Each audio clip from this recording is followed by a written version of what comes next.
Uy, gold! Oh my God! Ay, ko pare.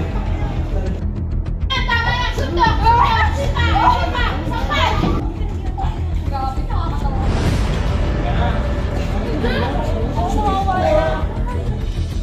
Hoy, tama na yan. Yung ginagawa niyo dito, mga marites kayo? Si Bang Sabaya, mga gusto nyo, pati kayo, sali ko. Kasakagin ko yung guard.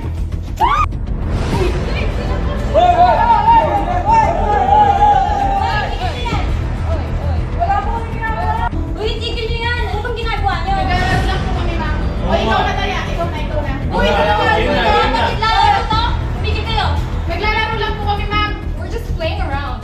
Purong bagay. Ano kayo? Ba't tayo mag-usap? What kind of behavior is this? Excuse me.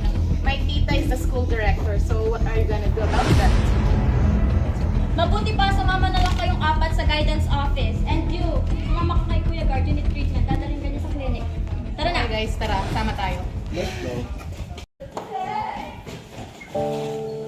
Oh ma'am, what are you doing here? Hi, tita!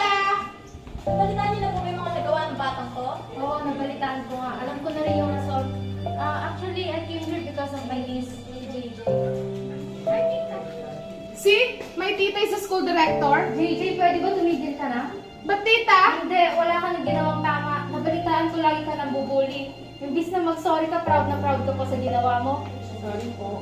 Ma'am, kahit anong punishment ang ibigay niyo sa kanila, okay lang sa akin. Basta deserve nila yun. Sige, ma'am. Right or wrong, just say a little prayer, get your money, man. Life goes So on. I'm Let's go. hopeful, yes I am hopeful for today. Take this music and use it, let it take you away. And be hopeful, hopeful, and he'll make a way. I know it ain't easy, but that's okay, cause we I hopeful. wish that you could show some love instead of hating so much when you see some other people coming up. I wish I could teach the world to sing, write some music and have them tripping off the joy I bring. I wish that we can hold hands, listen instead of dissing lessons from a grown man. And I wish the families that lack but got love get some stacks, brand new shot in the lack that's on dubs. And I wish we could keep achieving wonders, see the vision of the world through the eyes of Stevie Wonder.